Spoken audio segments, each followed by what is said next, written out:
Please accept. And then we're going to start. Good evening, everybody. And on behalf of Wilde Ganzen, I would like to warmly welcome you to this webinar on vegetable gardens. And it's actually the second webinar on food security organized by Wilde Ganzen. And previously, we have gained more insight on integrated farming in Uganda and multi-stakeholder cooperation in Nepal. And today, Saidou Tim from the organization Association Dogon Initiative from Mali and Arnold Brouwer from Alerta Verde, Bolivia, will share their experiences and provide you more insight on sustainable farming methods and local ownership.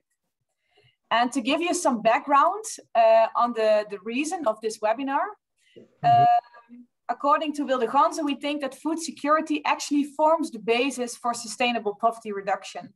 Hunger prevents people and entire communities to become the agents of change they would like to be. And accordingly, we believe that the issue of poverty cannot be solved without tackling food security. So over the years, actually last years, also because of COVID-19 and the current climate change, which is going on, we have increasingly received actually project applications from partner organizations from all over the world who would like to ensure food security through and via their local communities. And accordingly, we would like to gain more insight in community-based development related to food security and agriculture. My name is Imke Straten and I'm the Policy Officer, Agriculture and Food Security at the Wilde Ganzen Foundation in the Netherlands. And today I will be your host together with my colleagues, Frederik Bosveld and Sylvia Ortega. And before I will give the floor to Saidou, I would like to address that we are very delighted to have two experts in the field of food security amongst us and you as an audience. So we are looking forward to a very interactive evening. And we will later Frederik can share the program as well with you in a moment. And let's exchange knowledge, ideas and experiences. And before I give the floor to Saidou, I would like to give you some Zoom tips. You can already see it on your screen. Please, it would be a pleasure if you can turn on your camera. I see almost all of you have done it. And if there is any question, you can use the chat. It's below in your screen. It's here. Ask questions to our speaker, and there will be time afterwards for answering all your questions. Maybe the next slide, Frederik. Yeah, so this is the program. We have also shared it with you before. And there is already a slight change in the program because we will not start today with Arnold, but we will start with Saidou. I hope it's okay for you. Arnold will provide us more insight today in urban family farming, and in particular, he will share his experiences on the concept of square food gardens. But first, I would like to give the floor to Saidou Tim from Association Dogon Initiative from Mali, and he will share his experiences on women empowerment related to food security and the role of women associations. So Saidou, welcome, and the floor is yours. Okay, thank you for the introduction, and hello everybody. I'm very glad to be on this webinar today from Mali. It's very, very far from Europe, but through the technology, we are more than ever connected. This is a great opportunity for me to share my experience, the experience of a day working with women associations on agriculture. So Association Dogon Initiative is an NGO, local NGO, working with local people in Dogon area. So in Dogon area is located in the fifth region of Mali, Mopti, and the circle of Banyagra. So as you can see on the slide, so I'm first of all going to share with you the presentation plan. I'm first of all going to present you programs of ADI, the intervention areas of ADI solutions for food security, ADI's experience to get people involved in its approach, and ADI in school gardens at primary schools. Slide, please. Slide. Okay. First of all, so I'm going to give you a general introduction of ADI. So most better, I'm going to focus my energy on on agriculture with women associations. But okay, ADI is active with 6 programs. So education, we are active on education side, water supply to the populations, women and health, agriculture and environment, culture, and emergency humanitarian assistance in case of really catastrophe. We are active on emergency issue. So this is the 6 programs we are sharing with the local population for more than 11 years. So as local association, it exists more than 20 years, but I have been working for ADI as a head of program after as a director for 11 years. So, okay, slide. Okay, let's permit me first of all to present you the area of intervention of ADI. So ADI is active on Pays Dogon.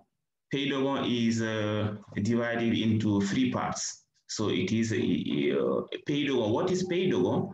So due to its rich, due to its agriculture, due to its culture, due to the lifestyle of its people, Westerns call it Pays Dogon. So many people ask, okay, why a pays on a pays? Why a country on a country? The country is Mali, so it is a country in a country. So it will be a little bit paradoxical, but it's just due to the richness of its culture and the architecture of the environment of Dogon area. So it is divided into 3 parts. We have plateau, we have the falaise, and we have the plain. So in these 3 parts, life is a little bit different. What I say different, because on the plateau, we have only 10% of land. The remaining is made of rocks and mountains. So reason why we call God created the world, but the Dogon people created the land. So at a certain moment of the time of the year, you will see women associations on the plateau coming their efforts together to go far away from the village and to fetch benko and come back nearby the villages and make the bed of onions and for vegetables for irrigation, because there is no benko nearby the village. So they organize themselves, so they gather their energy for the groups. If we make the onion beds for one family today, tomorrow will be the turn of another family. So they work as associations. So you can't only make the bed of your vegetables alone, because it is very difficult. Benko is very far. So as associations, they move together and they come together with the benko, with the bucket of benko on their head, and arrange really the bed for irrigation. So because we have only 2 months of rain in the rainy season. So when I was really very young, we had 3 months of rainy season. But through the time, we have only July and August as normal season, a rainy season. And this is the most of the time, the last rains misses. And the harvest, the yielding of the harvest is really most of the time very bad.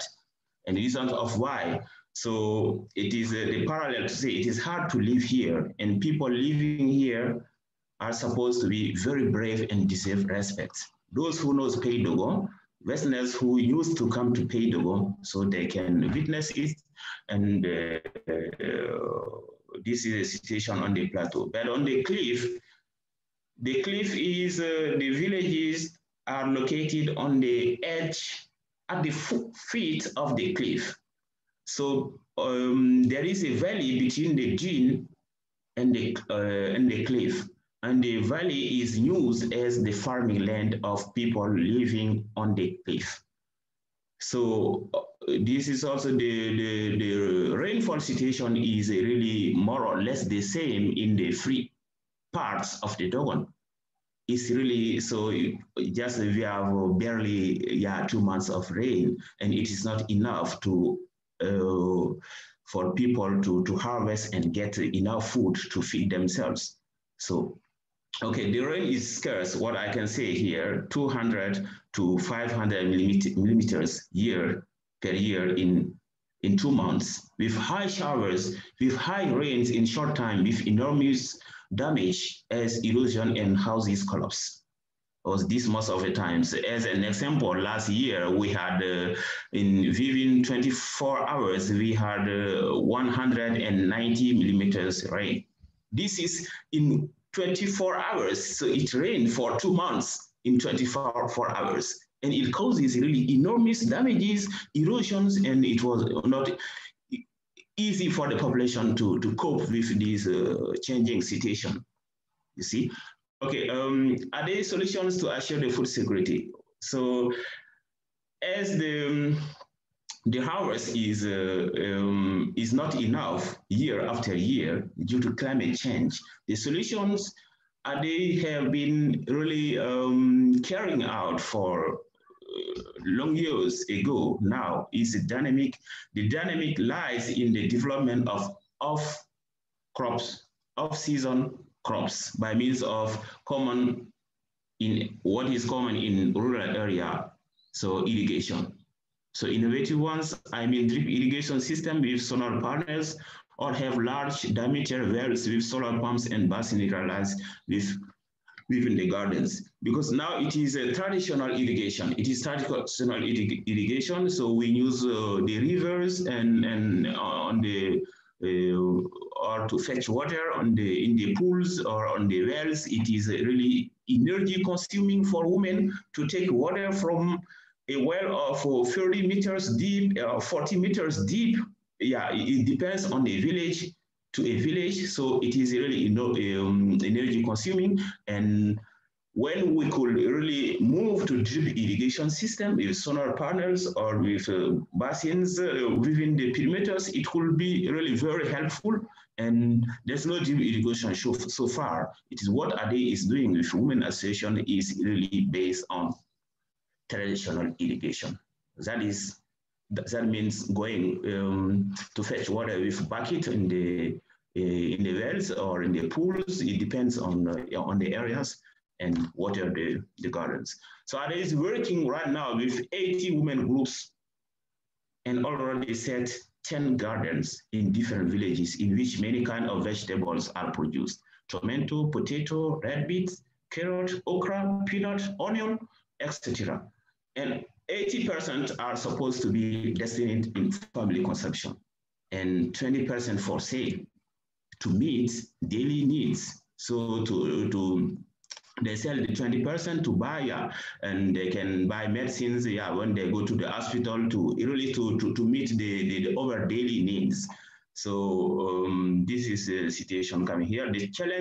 There are challenges, of course, are water supply, insect attacks, segregation of health fence, seed of quality.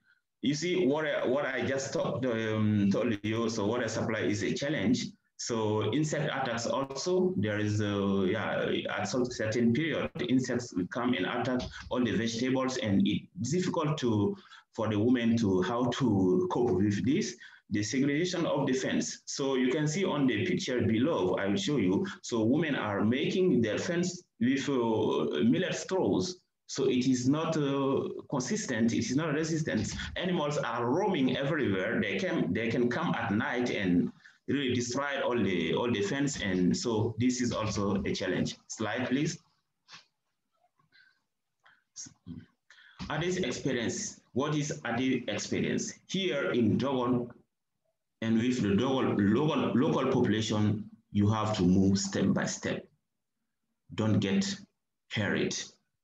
So as a local development agent, you have to get close to the population, to the target, live their daily life. Then they will take you as one of theirs and will be more flexible of what you will be thinking about. Because if you can have a long-term vision, so they have a short vision. So what they need is have immediate activities with immediate results activities, 3-5 months. To seeing is believing. So when you are in a long-term vision, you say, okay, we are going to do these activities this year, and you will see the results within 3 years or 4 years. They will not be interested in. They will not be interested in. What they need is really immediate result activities. They can do now, and within 3 or 4 months, there is a results, and they can. So it's through this system, step by step, you can get them involved. You can get them involved in your long-term vision. As you can see, so climate change, many people in this area didn't take care about this. When we talked about climate change, it was crazy to them. But now they are really getting aware of the climate change, the damage the rain showers and the high showers is causing. So more practice is in your action, in practices, in believing. This is step by step. You have to be the most inclusive as possible on your approach. So don't come with your project in your pocket. It is a project made up and wrapped up in the office and come and try as like imposition to the population. They will not get involved. Even if they get involved, the result after the follow-up will get a problem. What is important is the follow-up. So if they are involved, since the preparation, the preparation of the project, and before, during, and after, so you can get them involved in the from the beginning till the end. Then they will keep really the project as their baby in the end of the project. If you are not there, they can keep it as their baby, and the follow-up is most important, even if you are not there. So this is important. Most of the time, people will come with their project wrapped up, and okay, I have this project. Okay, what do you think? Okay, we want it. You do it. It is not durable. It's not durable project. So you just come, So you didn't make this approach and ask them, what do you need? They know better their need. What they know the best, they need. They know better than you what they are undergoing every day. Their problems is their problems. Ask them, what do you want? And together, you can combine it and work step by step. Okay, slide, please. Are they in, okay, please elaborate up. Are they in school gardens? Up. You can move up. Okay, yeah, are they in school gardens? We are, beside this, we are very active in primary schools by promoting the settlements of gardens in the schools. Students are taught the importance of every crop produce and its nutritional values. Crops are used in school canteen kitchen for soup. So the issue of the climate change should go beyond really the level of the population. We have to get this program at schools. Trying to know, children should know from the very younger age the importance to protect the environment. If the environment is not protected, desertification will come and the consequences is there. And what is important in the theory, you make connection right now. So if you are in the classroom, so you tell them what is happening. So when they come out, so on the yard, school yard, there is a garden there. And with all the vegetables which are being produced, and it is watered by themselves. You say that, okay, this is good. What we are doing this, you have to protect the environment. So the erosion is here. It's not far. They can, you can show, teachers can show the damage of erosion to the students. So what causes this? It is desertification. And what causes desertification? It is the destruction of the environment. So everybody is cutting as they want, without thinking to the generation to come.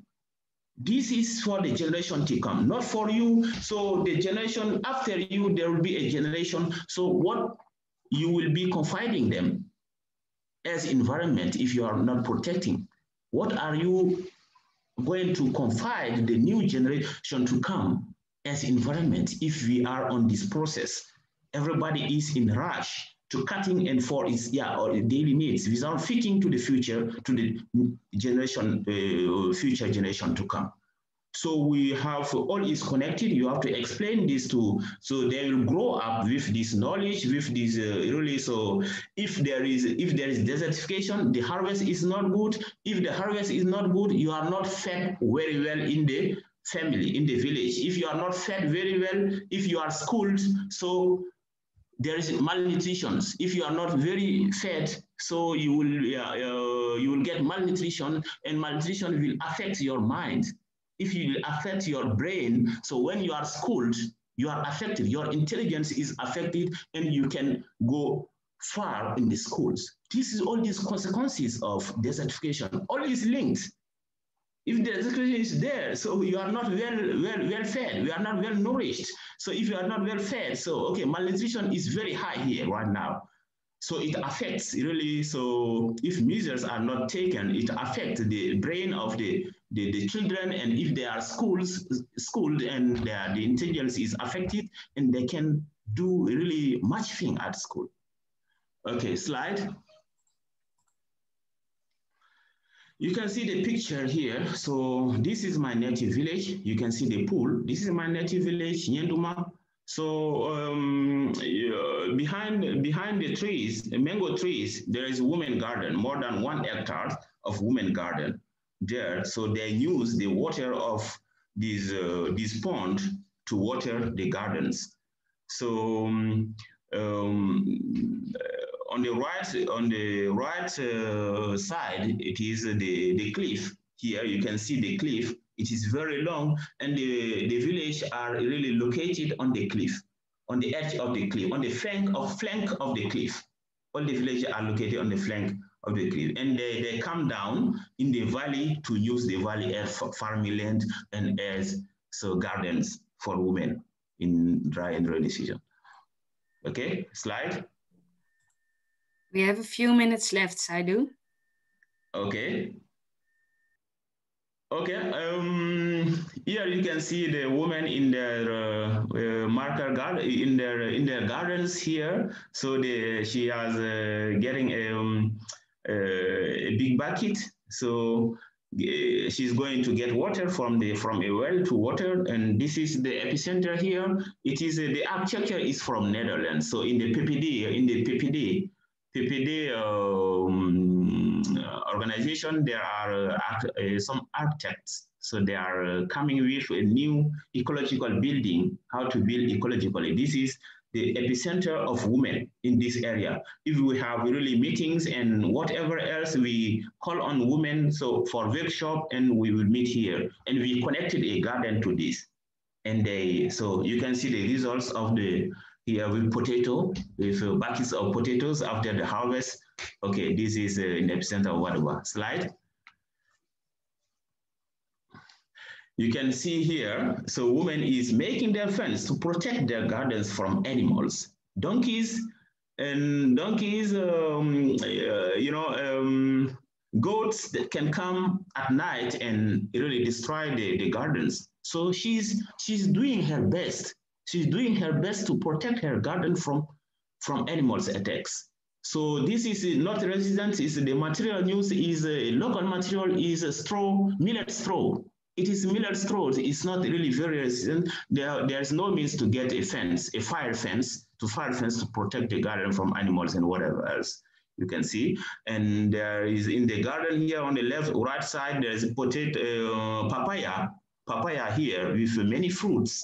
There is a salad also and many kind of vegetables that is used, and it is on the, okay.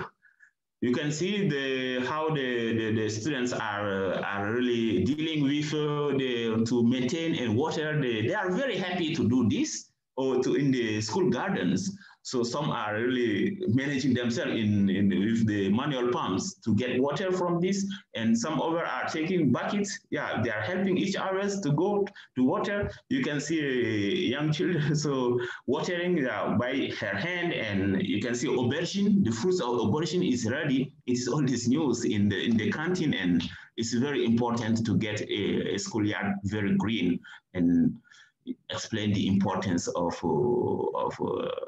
this to children at a younger age. Slide, please. Saidu, yeah. Thank you so much. But time flies when you're having fun. This is a good timing. Perfect. Okay. Wow, thank you. Merci beaucoup. Okay. No, thank you. Thank you so much, because also thank you for showing the pictures. I think they provide us a really good view on what your organization is doing. Okay. That you're working with women and with the primary schools. You're working with groups. I see maybe let's do one question. And then, because our next guest has also arrived, happily. So my suggestion would be that we do one question, and there was already a question in the chat. And then there is plenty of time to ask questions in the breakout rooms as well. Okay. So let me see. Question in the chat is from Gerrit van Roekel.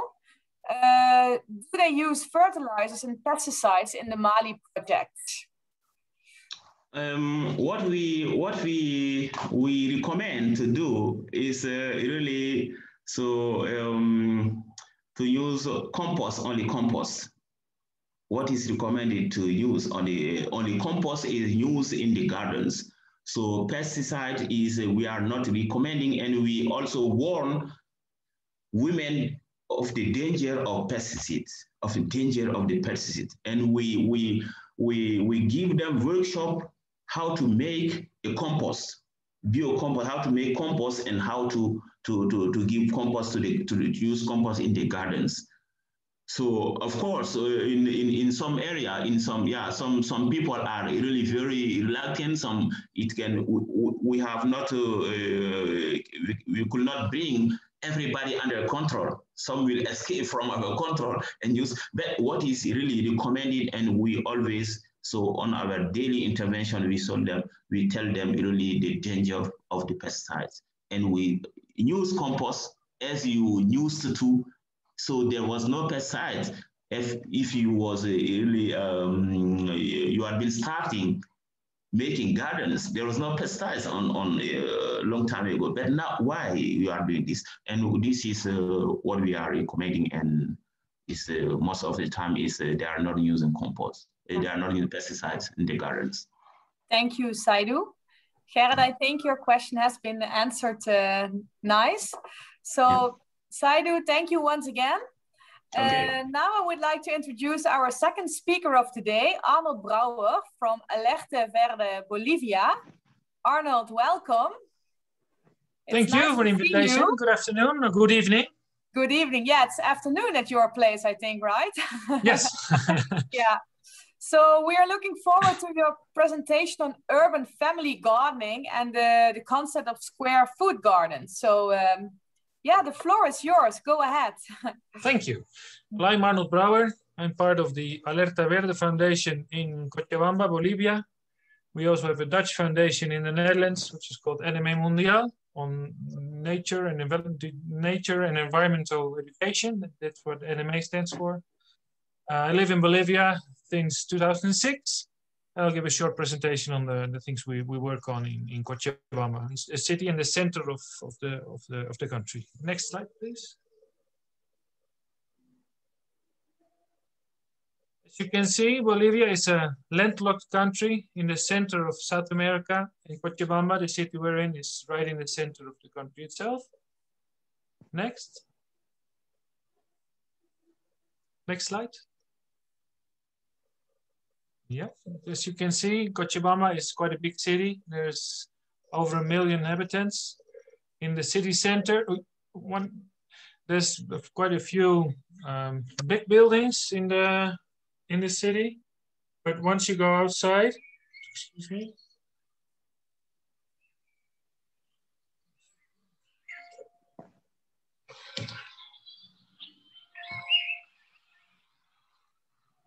It's quite a big city in the sense that it's a big city with some modern buildings. You can see the football stadium, for example. You can see the airport in the back.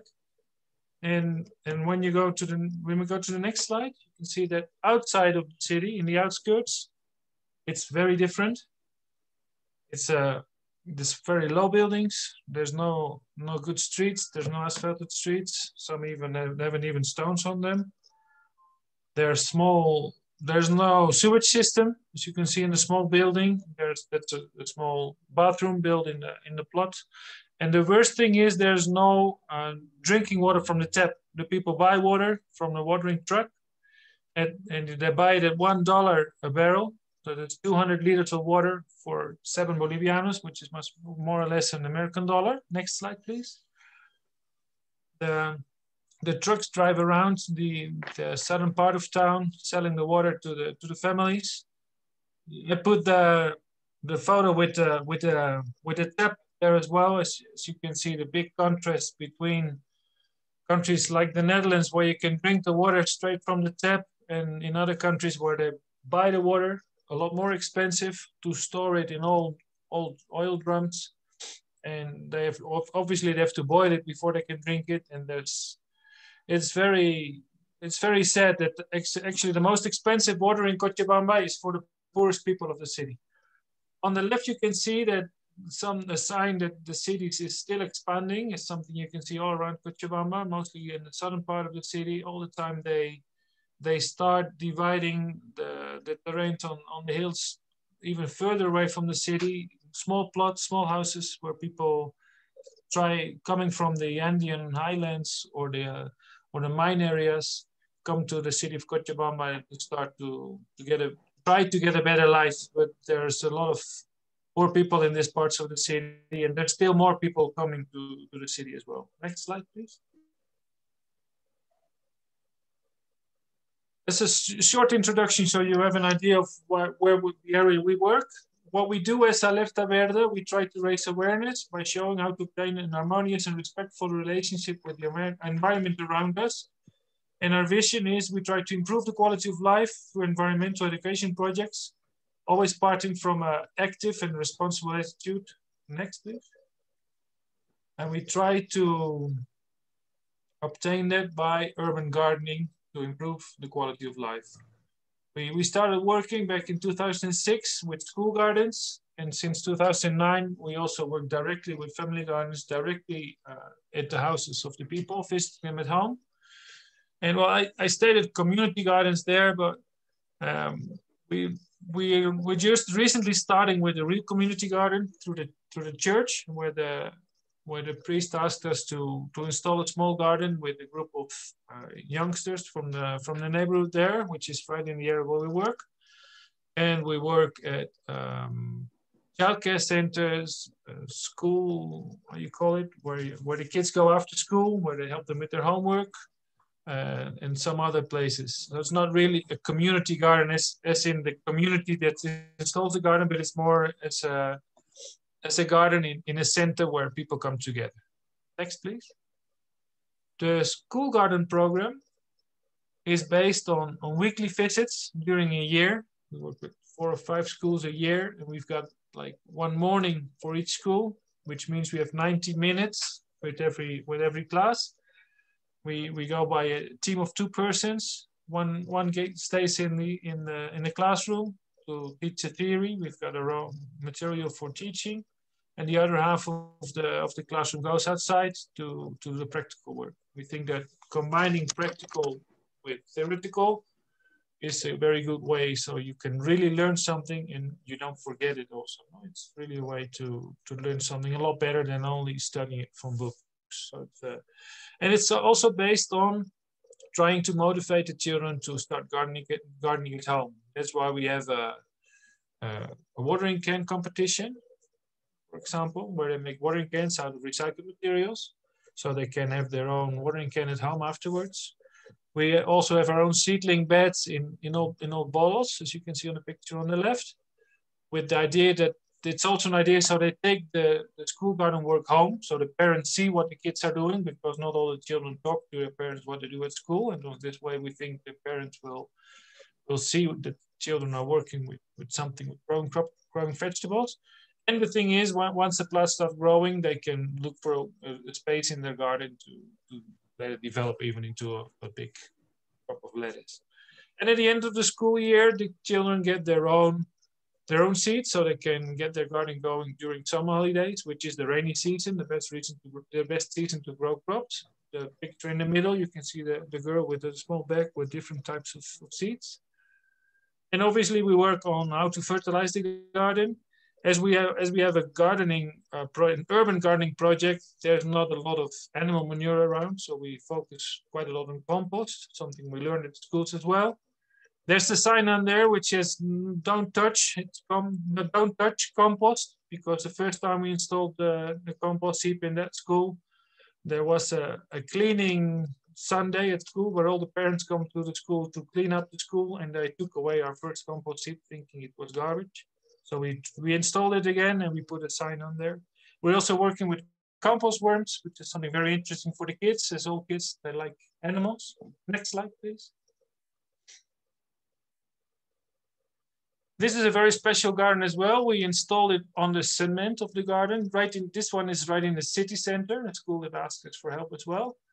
It was very interesting to install the garden right on top of the cement in a city center where there's not a lot of space for plants and gardening. The kids were very, very pleased with working in the garden. And one of the goals is always to get to make a salad together with the produce from the garden, which is very interesting. Kids that never eat any raw vegetables, when they grow them themselves, they want to try. They always eat their salads. The parents are always very surprised that the kids eat salads at school, but that's just because they're taking care of it so long. They put all their effort in there, and then they want to know what the taste is. Next, please.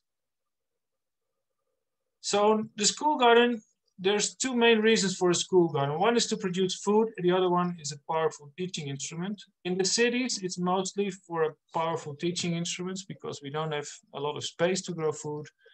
It's mainly families that have their income from somewhere else so they can buy their own food. And in the rural areas, there's some places where the children even sleep at the school. So if there's school gardens there, it's also for the kitchen of the school, so that the children can eat. No? But in the cities, it's mainly a very powerful teaching instrument. And you can see that it's very interesting, and you can work with the kids from a really small age. The photo with all the small bottles that the boys are watering the garden is a childcare center. I think they're 3-4 years old kids, really small, and they really enjoy spending time in the garden. And obviously, you can work with them until big children. Although it's easier to work with small children and with all the kids. All the kids sometimes don't feel like working in the dirt, and they don't want to get dirty. And the small kids are always very interested. Next slide, please. I put some comments on there that they're very, to me, they make it very clear that it's very interesting and it is really a plus to have a garden at your school. The teacher from the Jesus Maria school told us that the kids of our class, they work better all day long. Although they only have 90 minutes in the school garden, during the hours of work at the school in the morning, they work a lot better. The day they also have the opportunity to go out into the garden, they also pay more attention to the other classes. La directora de Inmaculada Concepción, the school director of the Inmaculada Concepción school, told us, that's the photo of the school on top of the cement. She told us that her children, they live, most of them in department buildings, right in the city center. And she said, like, they live between the cement and the asphalt.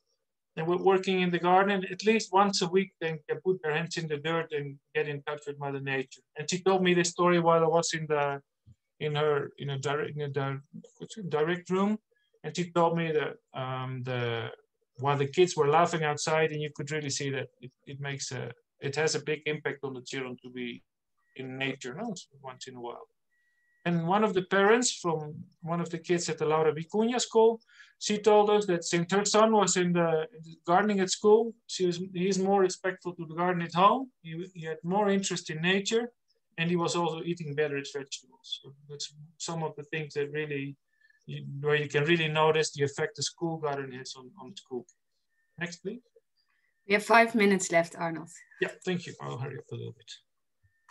Family gardens, we work with 6-month agreements. So you've got 6 months with one agreement, and then we go on to the next agreement, where we base our work on the square foot garden, which is a garden of 120 by 120, made up out of 16 squares. Every square has different crops. And we work with low-cost methods, so it's easy to replicate them, no? To teach to someone else, or to do, or by yourself expanding the garden. Next, please.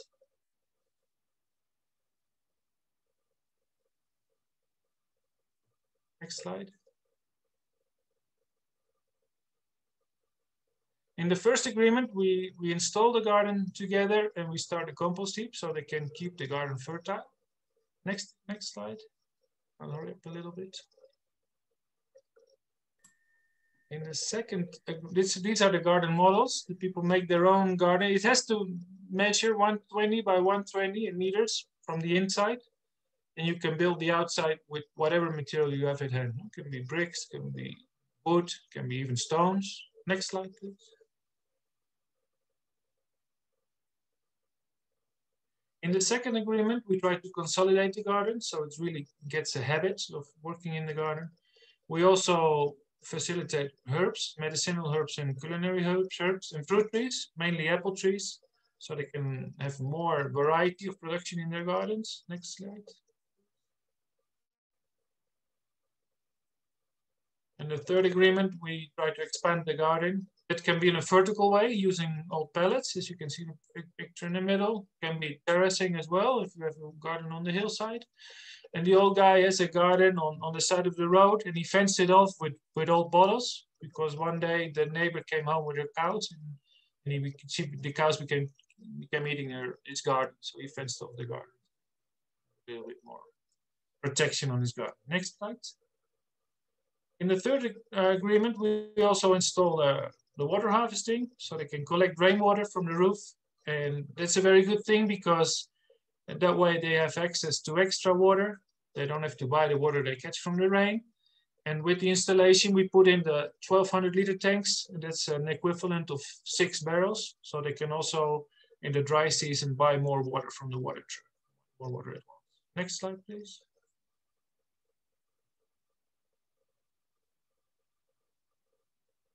And the fourth and onward agreements, we try to help the families with their necessities, whatever they need to expand the garden. And we try to include drip irrigation, so they can water the garden even more evenly. So there's a better production, and they use less water as well when you use drip irrigation. Next slide. Please don't hurry through this slide, Arnold. I think it's very important. This is the most important slide. Yeah. Actually, it summarizes why we think that gardening is really a way to improve the quality of life. The first 3 in green are more or less dedicated to the school garden as well. It has a very high educational value. You can explore nature. You also teach values and responsibilities to the children. They need to share the tools. They need to have the responsibility and water the garden every day.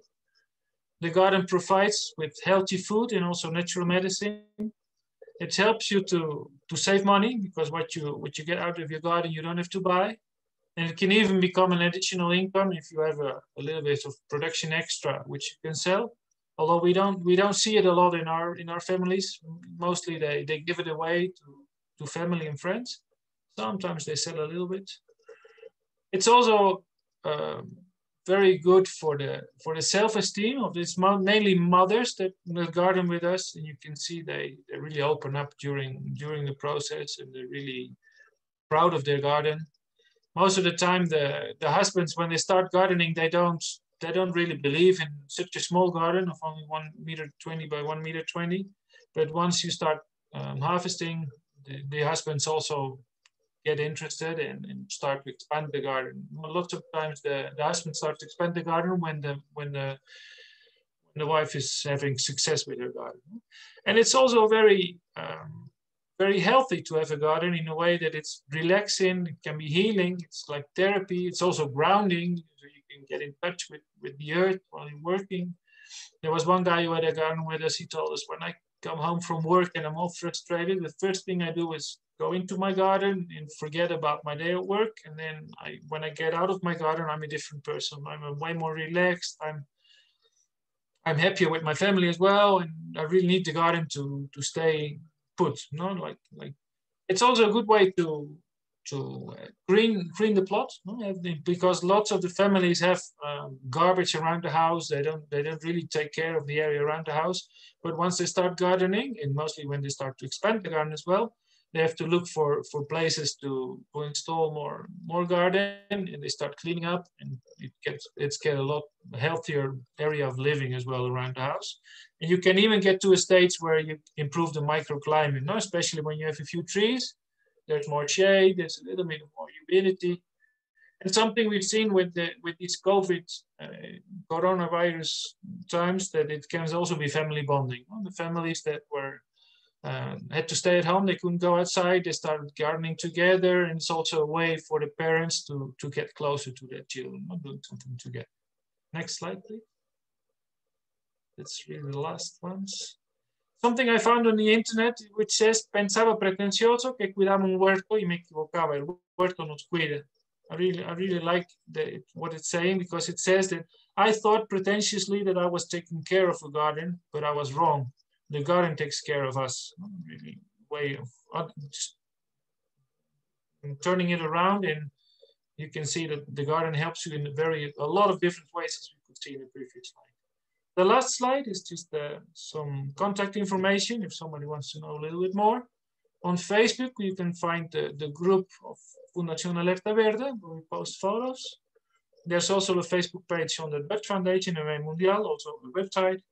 And I've got a Facebook page on my own garden, which is called Huerto Urbano, El Buen Vecino, which means the urban garden, the good neighbor. And anybody wants to get in touch, feel free to send me a message by WhatsApp on my phone number or by email. Thank you very much. I feel like I've rushed through the slides because there's really a lot to gardening. There's a lot of different ways of looking at the garden. Well, Arno, thank you very much for your very informative presentation. I see already some questions in the chat.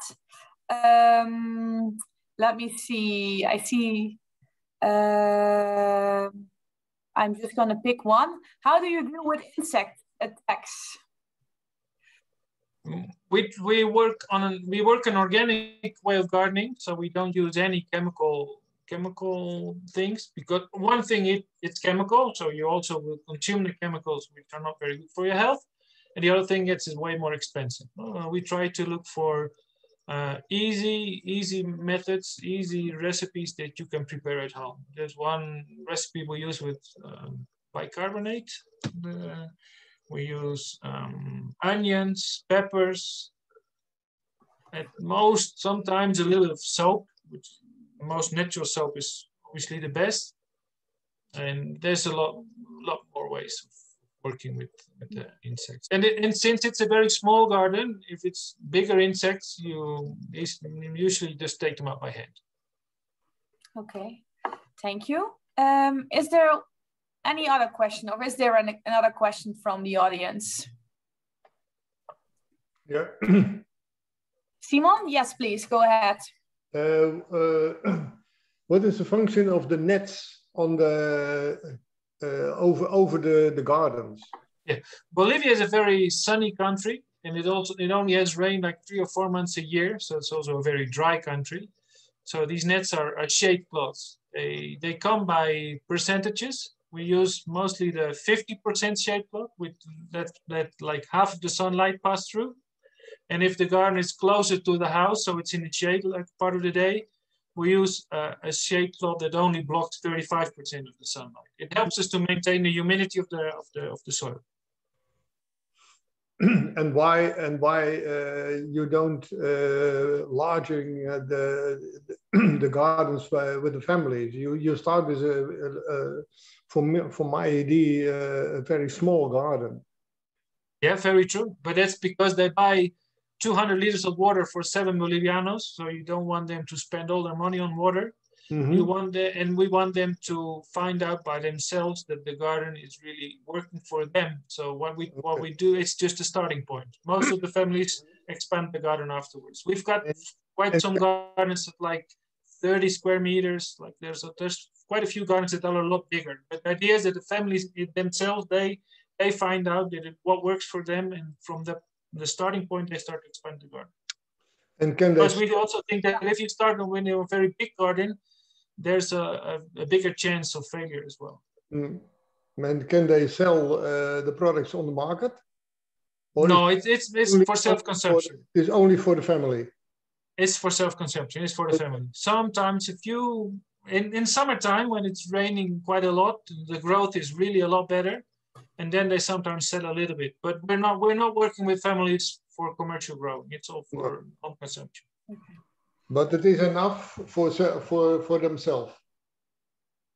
What I personally think that it's a big change for them, because they will be eating a lot more vegetables than they were eating before. Because the poor families in Bolivia, they eat a lot of rice, they eat a lot of pasta, they don't eat a lot of vegetables because it's relatively expensive to fill your stomach. So it's a very good addition to their diets.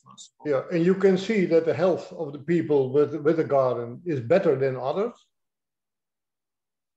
We never investigated in a detailed way, but we heard comments of people that told us. Yeah. And we even have families that joined our program because they had stomach problems, and the doctor told them that they need to eat more organic vegetables, and they started growing with us for that reason. So they had healthy vegetables to eat, because there's a lot of vegetables in Cochabamba that have been where used pesticides, very strong pesticides. There's an area where they grow lettuce on basically sewage water, which also gives stomach problems. So when they grow their own food, at least they're sure that they didn't use any chemicals, that they used clean water. So we have quite a few families that for that reason joined us. Yeah. And I think I learned this evening to start in the school. That is a very, very good idea. Yeah. Yeah, the children are the future. That's what they say, and I think it's true. Yeah. So they can start and they can bring it to the families. And that's the same as in Mali. Also, there they start with the schools. Yeah. I think that's a really nice observation, Simon. Thank you for sharing your thoughts. Frédéric, you're sharing your screen? Yeah, thank you. I was supposed to share it on the screen. Sorry. No problem. I think it's time to go more in depth. So I have prepared 2 breakout rooms, breakout room Mali and breakout room Bolivia. And I think feel free to ask additional questions or share your experiences, but also feel free to talk about the challenges and opportunities for sustainable vegetable gardens and local ownership. So we have like about 20 minutes to go more in depth, to reflect on what you've heard, to share your experiences.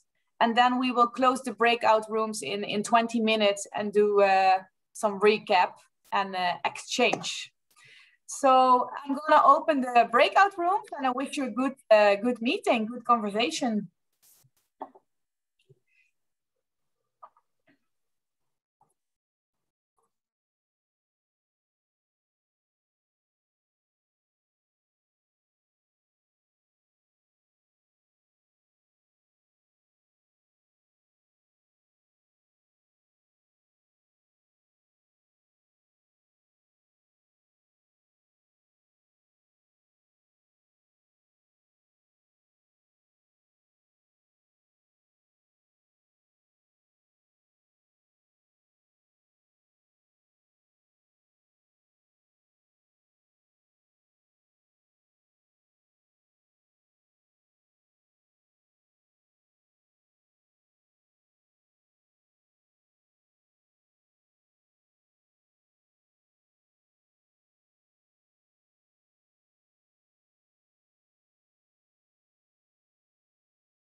I think that Imke is coming. I don't know where is Sini. We lost Sini on the way. Yes, there we are. Continue. Welcome back, everybody. I see we've lost some people. Yes, Sini is coming, I think. Yeah, now there they are. Yeah. Okay. Well, I was in the, welcome back everybody. I was in the Mali group and we had a good conversation, but I'm also curious about the conversation in the Bolivia breakout room. So maybe one of the participants can share very shortly the biggest learning or the opportunities and challenges discussed in your breakout room. Who would like to take the floor? Just one or two sentences. I think Simon will do it.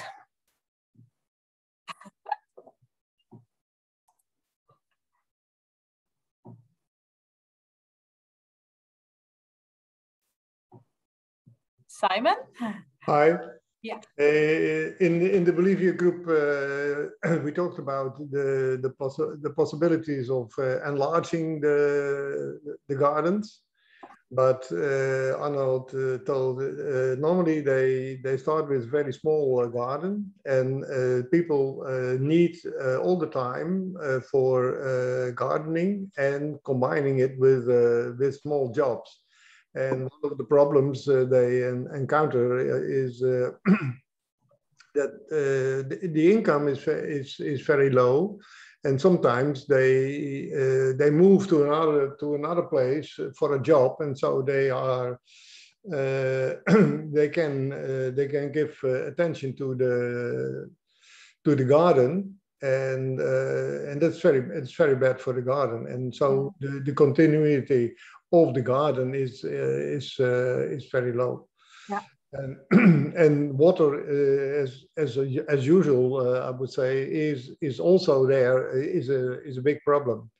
And they use I think it is a very good but simple system of water drips with a bucket of 20 liters, and the people fill it, and in the meantime, when the drops go to the plants, they can do something else.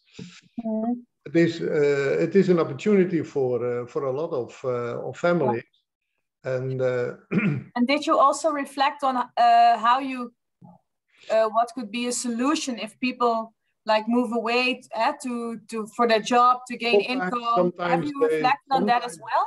Yeah, sometimes they have the possibility to ask someone else to take care of the garden.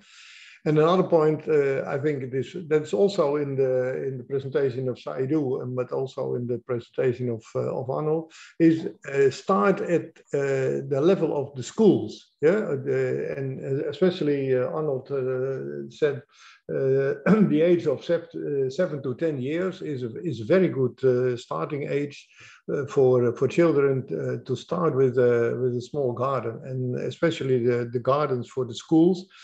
I think that's also for Burkina Faso. That's a very good idea to start at the school, parallel with the gardens for the families.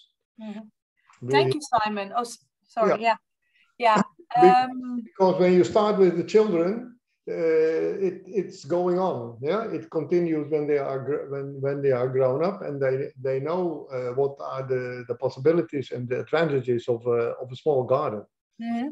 And a small garden gives vegetables for the family, and that's very good for the health. Yeah. Thank you. I'm looking at Gerrit, because you were in the Mali group.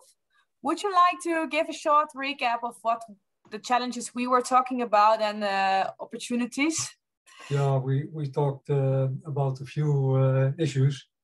One technical issue, that's how to collect sufficient water. The option of rainwater harvesting from roofs or collecting surface flow in ponds. furthermore, we talked about the women involvement, which I was not able to quite understand what exactly was said, but I understand in Mali, a lot of women are organized in projects. That's correct, eh? Because that was in the beginning also said. Then there was a question about why not using fences energized by solar. I think it's possible nowadays, and it's not very expensive from my own experience in Ghana. And then Jan Dicter said, not to use water cans for watering, but use drip irrigation, because drip irrigation is much more efficient in water consumption. Yeah.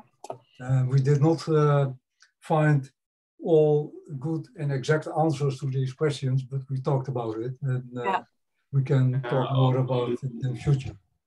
Thank you, Gerrit. I think it's a really nice summary of what we have discussed in a very short time period. Okay. The webinar is almost finished, but then I would, as a final conclusion, I would like to ask you to provide Wilde Ganzen advice, because we would like to support projects who are ensuring food security and agriculture in communities. Which advice would you like to give Wilde Ganzen to take into account in supporting and co-financing these projects? And you can use the chat to write your advice to us, or a suggestion, or your idea. And the chat you can find here. Yeah, thank you, Frederik.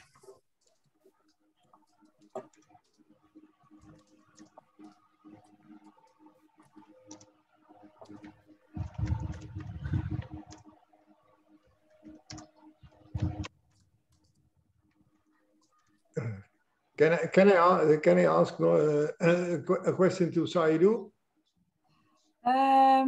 Is it a short question, Simon? It's a short question.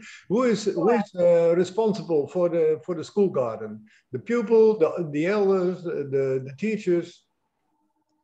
Okay, the responsibles of the gardens, we have a committee. We have a local committee composed of the parents of the students. Yeah.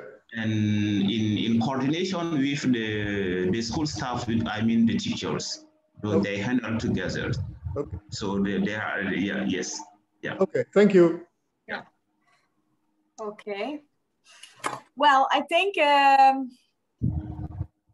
we are, time has, how do you say it? Time is over. It's 9 o'clock. Next time. Yeah, time flies. I have one final request for you before I start the thank you round. I would like to ask you to fill in the feedback form. It will take you 1 or 2 minutes, but it is very valuable for us to improve the webinar next time, and to take your also your feedback and advice into account as well. And then first of all, of course, I really would like to thank you, Saidou and Arnold. Thank you for having time.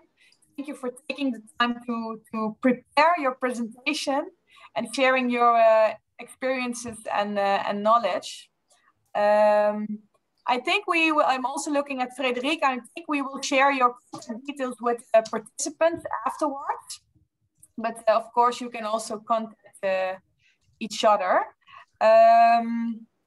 Yeah, Frederik, Sylvia, also thank you. It was a pleasure for organizing this webinar together with you. And finally, but definitely not least, the audience.